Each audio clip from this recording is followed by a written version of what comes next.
내가 사망의 음침한 골짜기로 가닐지라도 해를 두려워하지 않을 것은 주께서 나와 함께 하심이라. 주의 지팡이와 막대기가 나를 안위하시나이다. 하나님 우리와 함께 하십니다. 우리 하나님 살아 계십니다. 지금 이 자리에 역사하고 임재하고 계십니다. 우리가 하나님 앞에 몸가짐과 마음가짐을 바로 하여서 주님을 경외하는 마음으로 오늘 말씀으로 역사하시는 주님을 똑똑하게 목도하시길 예수님의 이름으로 축원합니다. 오늘 함께 묵상할 말씀은 4절, 내가 사망의 음침한 골짜기로 다닐지라도 해를 두려워하지 아니할 것은 주께서 나와 함께 하심이라. 주의 지팡이와 막대기가 나를 안위하시나이다. 특별히 4절 말씀을 보도록 합니다. 실제로 있었던 일인데요. 한 청년이 그 생수통을 짊어지고 배달을 나갑니다. 가보면 어떤 할머니가 물을 그렇게 좀 많이 시키시더래요. 그래서 그 생수통을 가지고 띵동 누르면 집에 불도 거의 켜질 않고 컴컴한 집안에 생수를 날라다가 주고, 이게 무거우니까 집 안까지 배달해서 놔주고, 그리고 할머니랑 인사를 하고 나오곤 합니다. 그런데 이 배달이 몇 주 동안 끊이지 않고 계속 이어지는 거예요. 그래서 그 알바생이, 배달원이 궁금했습니다. 아니, 할머니 이렇게 물을 많이 시키시는 이유가 무엇인가요? 알고 봤더니, 여쭤봤더니 그 배달된 물로 빨래도 하고 씻기도 하고 또 마시기도 하기 때문에 한 4일에 한 번씩은 배달을 그렇게 하였다고 합니다. 아무리 생각해도 비정상적입니다. 왜 그럴까요? 이 집에 수돗물이 안 나오느냐? 그렇지 않습니다. 아주 콸콸콸 잘 나옵니다. 왜 그랬을까요, 할머니가? 이렇게 하면 수돗물을 쓸 때보다 훨씬 더 많은 비용을 지불해야 함에도 불구하고 이렇게 했던 이유가 딱 한 가지 있습니다. 정답은 바로 그 배달에 있었습니다. 값으로 치면 수돗물은 훨씬 저렴하게 쓸 수 있지만 이 도시에서는 물만 보내지 배달원을 보내지 않기 때문입니다. 외로우셨던 거죠. 그렇게 누구랑 같이 인사하고 얘기하고 나누는 것이 그렇게 좋아서 이 할머니가 그 시간에 주문을 했다고 합니다. 생수통은 보통 이제 좀 건실한 사람들, 청년들이나 이렇게 힘이 세신 분들이 들고 오다 보니까 이렇게 얘기하기도 좋고, 뭐 지친 사람한테 음식 내주기도 좋고, 그래서 그렇게 했다고 하십니다. 여러분은 이러한 외로움을 느껴보신 적 있습니까? 누군가 좀 나에게 말을 걸어줬으면 좋겠고, 내 상황을 누군가에 얘기 좀 해주고 싶고, 답답하고 막막한데 뭔가 나의 이 외로움을 누군가 알아줬으면, 한 명이라도 좀 들어줬으면 마음이 풀릴 것 같은 그런 마음을 가져보신 적이 있습니까? 다윗은 그런 경험이 있었던 사람입니다. 한겨울에 이 넓은 벌판에 혼자 딱 서 있는 그런 나무와 같이 그런 느낌이 이 시편에 들어 있습니다. 시편 23편 말고 25편도 다윗이 쓴 시인데, 25편 16절을 보면 주여 나는 외롭고 괴롭사오니 내게 돌이키사 나를 긍휼히 여기소서라고 적고 있습니다. 또 그 시의 6편에서는 혼자 감당해야 될 아픔이 너무 커서 세 번역으로 제가 읽어드리면 이렇게 고백합니다. 나는 탄식만 하다가 지치고 말았습니다. 밤마다 짖는 눈물로 침상을 띄우며 내 잠자리를 적십니다. 사무친 울화로 내 눈은 시력까지 흐려지고 대적들 등살에 하도 울어서 눈이 침침합니다. 라고 그렇게 고백하고 있습니다. 다윗은 홀로 너무 많은 것들을 감당하고 맞이해야 하는 그런 외로움이라는 감정을 굉장히 익숙하게 데리고 있는 사람이었습니다. 그는 가족들 가운데서도 외로웠죠. 이세의 아들 중에 8번째 막내 아들이었는데, 선지자 사무엘이 이 뿔에 기름을 들고 왕을 세우려 갔을 때, 아들들을 보자 했을 때 이새는 누구를? 다윗을 빠뜨렸습니다. 아들을 쭉 헤아려 보고 난 뒤에 선지자가 이 사람들이 아니라서 혹시 또 다른 아들이 있느냐라고 했을 때, 그제야 마치 아버지가 마치 창고에 뒀던 물건을 맞다라고 생각나는 것처럼 그렇게 이야기를 합니다. 아직 말째가 남았는데 그가 양을 지킵니다 라고 이야기를 하죠. 여러분, 여기서 이새가 말한 말째라는 말은 우리나라의 막내라는 말과는 좀 다른 어감입니다. 이건 뭐냐면 철부지 꼬마가 하나 있습니다 라는 그런 뜻이에요. 그러니까 이미 말하면서 에이 얘는 아니에요 라고 하는 그런 배제하는 그런 말이 되는 것이죠. 철부지 꼬마로 여기면 뭐 일이나 좀 시키지 말지 나가서 일은 다 시켜놓고 정작 필요할 땐 부르지 않는 그런 아버지였습니다. 누군가 챙겨주는 게 그 철부지 꼬마일 텐데 그런 게 아니라 일을 시키는 그런 상황이었으면서도 방치해 놓은 것이죠. 식구들이 다 모이는 자리에 혼자만 빠져 있다면 어떤 마음이 들겠습니까? 또 귀하신 선지자가 우리 집에 방문했는데 나도 보고 싶은데 나만 빠져야 되는 그런 상황을 생각해 봅시다. 다른 가문에 들어가서 살아도 그는 그렇게 사람들과 함께 더불어 행복하지 않았습니다. 다윗을 왕족에 포함시킨 것도 다시 또 내쫓아버린 것도 본인의 의사가 아니라 누구였죠? 사울 왕의 의지였습니다. 몸을 숙이고 피하지 않았다면 다윗은 사울이 질투에 눈이 멀어 던져버린 그 창에 맞아서 죽는 신세가 되었을 것입니다. 하지만 다윗은 피해서 달아났고 무려 10년 동안 도피 생활을 했던 사람이 또 다윗이죠. 광야로 사막으로 몸을 숨겨야 됐고요. 나라에서 가장 강력한 군대가 자기를 쫓고 있으니까 얼마나 그랬겠습니까? 동굴에서 수많은 날을 지내야 했었고 사나운 들짐승과 독충들과 싸우면서 목숨을 부지하였습니다. 미움을 받아가며 언제까지나 그 쫓겨난 승냥이처럼 그렇게 숨어 다니면서 살아야 됐던 게 다윗의 인생이죠. 자, 다윗에게 외로움은 낯선 감정이 아니다라는 말씀입니다. 그의 인생에서 홀로 감당해야 됐던 일들이 너무나도 많았었어요. 우리는 어떻습니까? 외로움의 끝을 경험했다고 말해도 과언이 아닌 이 다윗만큼은 아닐지라도 우리도 사람마다 다르겠지만 때때로 찾아오는 나 혼자 하기엔 너무 벅찬 일이고 나 혼자 감당하기엔 너무 큰 상처고 나 혼자 있기엔 너무 외롭고 이럴 때가 있지 않습니까? 예수님 당시에 지구에 살고 있었던 인구가 다 합쳐서 한 3억 정도가 돼요. 요즘에는 이제 70억을 훌쩍 넘겼죠. 마주치는 사람이 훨씬 더 많아졌다는 그런 말씀입니다. 하지만 사람이 많아지면 외로움이 줄어들 것이라고 생각하는데요. 전혀 아닙니다. 여전히 외로움은 그대로이고 사람들은 자신을 어떻게 해서든 드러내고 싶어서 이런저런 일들을 통해서 그것이 쇼핑이든 그것이 SNS든 그것이 무엇이 어떤 산업이든 뛰어들어서 자신을 빛내려는 곳에 굳이나 이렇게 자신을 높이 돋우려고 그렇게 노력들을 많이 하고 있습니다. 예전 통계이긴 하지만 부인들한테 아내들에게 이렇게 물어봤어요. 다시 태어나도 지금 남편과 결혼하겠다. 응답이 몇 %였을까요? 2014년도 통계입니다. 지금 제가 여기서 하면은 이제 상처가 있을 것 같고 2014년도 통계인데 다시 태어나도 뭐 태어나진 않겠지만 다시 태어나도 내 남편과 결혼하겠다는 여성들이 19%밖에 80% 이상의 여인들이 이 남자는 아니다라고 그렇게 했다고. 남편들은 받아 적으시기 바랍니다.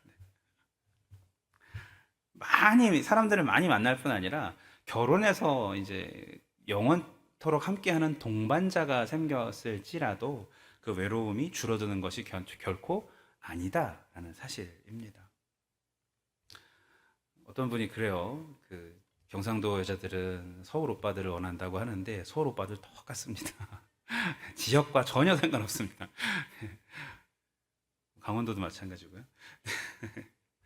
외로움은요, 그 얼굴을 보지 못하는 데서 일어나는 것이 아니라 외로움은 친밀감의 결핍을 외로움이라고 합니다. 친밀한, 뭔가 서로 친밀하고 가깝고 하는 그런 느낌을 느끼지 못할 때. 익숙함과 다르죠, 친밀감은. 그럴 때 느끼는 감정입니다. 오히려 내가 혼자 있어도 뒤로 돌아갈 가정이 있거나 아니면 너무너무 친밀한 우리 목장 식구들이 있거나 그럴 때 외로움을 이길 수가 있는 것이겠죠. 그래서 외로움은 혼자 있는 것 자체를 말하는 게 아니라 나는 혼자야 라고 생각하는 그런 느낌에서 오는 감정을 외로움이라고 우리가 표현하죠. 혼자서 그 질병과 싸우는 느낌, 혼자서 코로나와 싸우는 느낌, 혼자서 내 그 불안한 미래와 마주하는 그런 느낌. 요즘에 이제 은퇴를 빨리 하시는 분들이 그런 걱정을 많이 하시죠. 내가 이 가정을 어떻게 책임질 것인가. 또 혼자서 죽음을 맞이할 것 같은 그런 느낌. 이런 것들을 우리가 외로움이라고 부릅니다. 한밤중에 혼자 누워있을 때에도 손님들이 북적거리는 식당이나 카페에 있을 때에도 마음 써주는 사람 하나도 없고 나 혼자뿐이구나 이런 마음이 있을 때 외로움이 쓱 찾아옵니다. 여러분 이럴 때 어떻게 해야 될까요? 말씀처럼 우리가 그렇게 되지 않도록 서로 돌아보아 사랑과 선행을 격려하여 그날이 가까이 올수록 더욱더 그리하는 것이 맞겠지요. 그러나 내가 그 외로울 때 서로 돌아보기 전에 내가 외로울 때 어떻게 해야 할까요? 그 외로움의 당사자로서 스스로 할 수 있는 가장 옳은 방법이 무엇인지가 바로 오늘 말씀에 담겨 있습니다. 때때로 하나님께서 이러실 때가 있어요. 주변의 잡다한 소리들을 다 끊으시고 일정 기간 혼자 고독하게 아무도 못 만나고 그냥 혼자 있게 만드실 때가 있습니다. 그때 하나님께서는 우리에게 하고 싶은 말씀이 있으시기 때문에 그래요. 조용히 해라고 말했을 때는 정말 하고 싶은 말이 있기 때문에, 해야 할 공부가 있기 때문에, 집중해야 할 무언가가 있기 때문에 그런 것 아니겠습니까?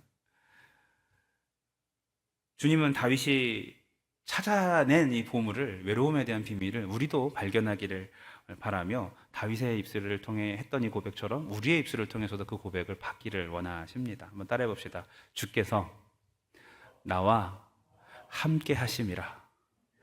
수백 번도 더 해본 말씀이죠. 하지만 정말 이 자리에 지금 내 바로 앞에, 내 옆자리에 주님이 계시다는 마음을 가지고 다시 한번 해봅시다. 주께서 나와 함께 하심이라. 시작. 이 고백을 하나님께서 너무나도 원하십니다. 분명히 이것이 사실인데,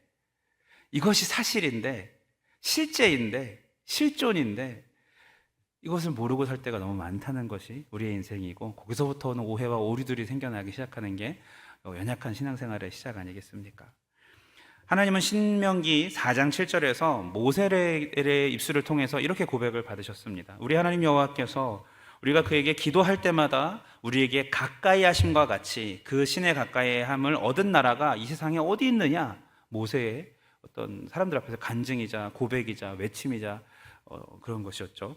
사도행전 17장 27절에는 바울을 통해서 이런 고백을 받으셨습니다. 그는 우리 각 사람에게서 멀리 떠나 계시지 아니하도다 라고 말씀하셨어요.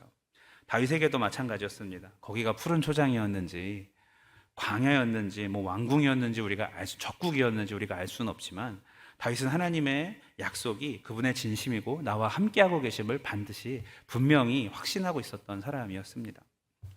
창세기 28장 15절에 하나님이 약속하셨어요. 내가 너희를 떠나지 아니하리라. 신명기 31장 6절에서 약속하셨어요. 반드시 너를 떠나지 아니하며 버리지 아니하시리라.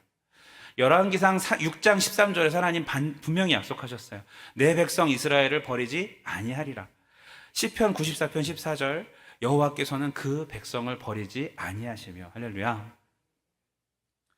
다윗의 이 깨달음은 정말 다윗뿐만 아니라 하나님께서 오늘날 이 말씀을 들으시는 여러분의 심장에 새겨주고 싶으신 하나님의 강력한 메시지임을 믿으시기 바랍니다.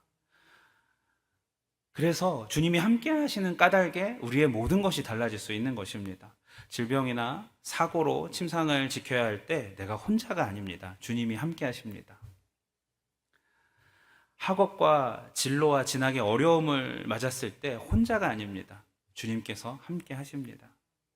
실직을 하였을 때, 힘든 어떤 고비를 맞이하였을 때 혼자가 아닙니다. 주님이 함께 하십니다. 결혼 생활이 삐그덕거릴 때 결코 혼자가 아닙니다. 주님이 함께 하십니다. 빚 때문에 고생을 해야 할 때 결코 혼자가 아닙니다. 주님이 함께 하십니다. 심지어 내가 죽음과 싸우고 있을 바로 그 순간에도 나 혼자가 아닙니다. 주님이 함께 하십니다. 이 혼자가 아니다라는 것을 마음에 새기시길 축복합니다. 다윗의 시편 27편에 또 이런 고백을 하죠. 내 부모는 나를 버렸으나 여호와는 나를 영접하시리라. 인간관계에서 맺을 수 있는 가장 끈끈한 끈이 끊어졌어도 하나님은 나를 결코 버리지 않을 것이다. 할렐루야. 친구들은 배신할 수 있어도 하나님은 결코 배신하지 않습니다. 아니요, 오히려 친구인 우리를 위해서 자기 목숨을 버리셨죠. 가장 큰 사랑을 나타내지 않으셨습니까? 막막한 벌판에 혼자 서 있는 느낌이야 들 수 있을지 모르겠지만 그것은 사실 사단의 속삭임이고 거짓말입니다. 나는 결코 혼자가 아닌 상태이기 때문에 그렇습니다. 그러므로 모든 것이 달라집니다. 시편 23편에서 사망의 음침한 골짜기, 이 사망이라는 단어를 썼죠. 다윗은 하나님을 묵상할수록 이 사망도 하나님의 이 미음을 리을로 바꿔서 사망도 하나님의 사랑 앞에서는 골짜기 정도밖에 안 되는구나. 함께 하시는 그 하나님의 사랑에 집중한 것입니다. 하나님께서 우리를 사랑하신다는 사실을 우리가 깨달으면 다른 사람들의 사랑을 얻으려고 그렇게 사실 안달나지 않습니다. 사람들이 주는 어떤 든든함이 작은 어떤 어항 정도라면 하나님께서 주시는 사랑은 저 울산 앞바다에 있는 넓디 넓은 바다와도 같지 않겠습니까? 사람의 사랑에 굶주려서 걸신 들린 사람처럼 이것저것 소비하지 않아도 됩니다. 무시를 당할까봐 좋은 액세서리, 좋은 옷을 걸치지 않아도 상관없습니다. 작게 보이지 않으려고 큰 집을 사지 않아도 됩니다. 여러분 오해하지 마시길 바랍니다. 큰 집과 액세서리, 옷 등이 나쁘다는 뜻이 아니라 외로움이라는 동기를 만날 때 쓸데없이 하는 행동들을 말하는 것입니다. 그렇다면 우리는 돌아보아야겠죠. 내가 가진 모든 소유들이 정말 충만한 하나님께서 주신 은혜 속에서 감사함을 얻은 것들인지 아니면 하나님 대신에 채우고 싶어서 그런 욕구가 있어서 얻은 것인지를 돌아보시기 바랍니다. 이렇듯이 하나님께서 함께 하심을 깨닫지 못한다면 사랑을 못 받는 게 너무 두려운 나머지 외로운 나머지 마치 그 우물가의 사마리아 여인처럼 온갖 바람직하지 않은 곳에서 바람직하지 않은 방법으로 사랑을 갈구할 수도 있습니다. 하지만 하나님의 온전한 사랑을 발견하는 순간 모든 것이 달라집니다. 완전한 사랑은 두려움을 내쫓느니라. 할렐루야. 완전한 사랑은 우리 하나님이 주실 수 있는 사랑이죠. 하나님께 완전한 사랑을 받고 계신 참 귀한 울산교회 성결 가족 여러분, 매우 수고하며 매우 바쁘게 사시면서 혹시 외로우십니까? 몸이 너무 아프고 연약해서 덩그러니 있는 그 시간이 많아 혹시 외로우십니까? 제가 깜짝 놀란 게 예배 드릴 때는 괜찮아 보이지만 사실 집에서 너무 힘든 몸을 이끌고 오시는 분들이 굉장히 많다는 사실이었어요. 우리는 때로 혼자라고 느낄지 모릅니다. 하지만 우리가 아무런 도움 없이 홀로 어떤 문제의 삶에 직면하는 경우는 단 한순간도 없음을 기억하셔야 합니다. 하나님이 늘 함께 하십니다. 사실 우리가 그리스도인으로서 가장 어려운 부분이 있다면 외로움을 어려워하셔야지 돼요. 그걸 아는 것 자체가 이상한 거죠.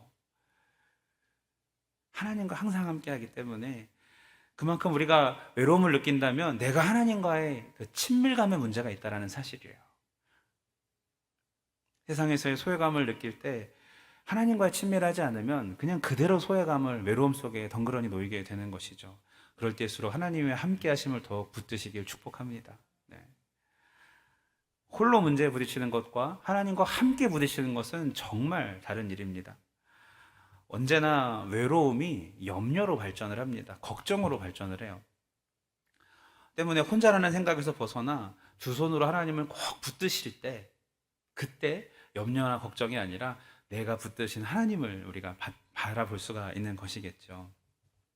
여러분 제가 성경을 쭉 찾아보니까요. 창세기에서 하나님은 창조주셨어요.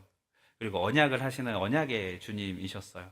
하지만 그 주님이 좀 멀리 계신 느낌? 물론 함께 동행하셨지만 그 당사자의 입장들에서 보면은 응답을 하시긴 하시는데 좀 멀리 계신 느낌? 불러야 혹은 임하셔야 말씀을 하시는 그런 느낌이었다면 출애굽기에는 그들이 죄를 지었을 때 하나님께서 내린 처방은 뭡니까?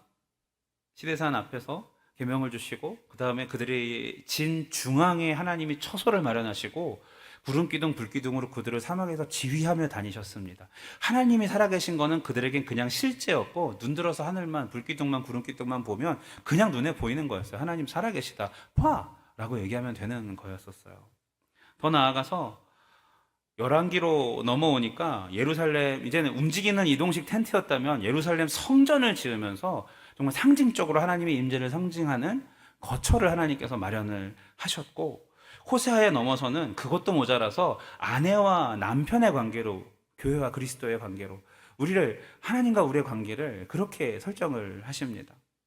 신약으로 넘어와서는요 아예 어떤 타인의 존재가 아니라 너희가 내 안에 내 말이 너희 안에 거하며 하나님과 우리가 한 몸 안에 너희가 하나님의 성전인 것과 너희가 하나님의 영이 너희 안에 거하는 것을 알지 못하느냐. 할렐루야. 창세기에서의 하나님은 조금 뭔가 멀리 계시고 전능하신 하나님이셨다면 넘어오면 넘어올수록 자기 아들까지 내어주시고 지금 우리 안에 살아 역사하시는 그 하나님이 되심을 믿으시길 바랍니다. 하나님이 정말 우리에게 하시고 싶은 말씀은 내가 지금 너랑 함께하고 있어. 내가 지금 너랑 함께해. 너 혼자가 아니야. 혼자 감당하려고 하지 마. 그 이야기인 것을 기억하시길 바랍니다. 하나님께서는 계속해서 성경을 통해 우리와 함께 하심을 강조하셨고 앞으로도 그러실 것입니다. 사랑하는 성도 여러분, 그럼에도 불구하고 우리가 외로움을 느낀다면 이것은 하나님께서 우리를 부르는 사인이라는 것을 지금부터는 명심하시길 바랍니다. 얼른 내려놓고 하나님 앞에 그 옷자락을 붙드는 심정으로 엎드리시길 축복합니다. 그래서 오히려 이 외로움이 계기가 되어서 하나님과 단둘이 시간을 보낼 수 있는 기회들을 만드시는 저와 여러분 되시길 축복합니다.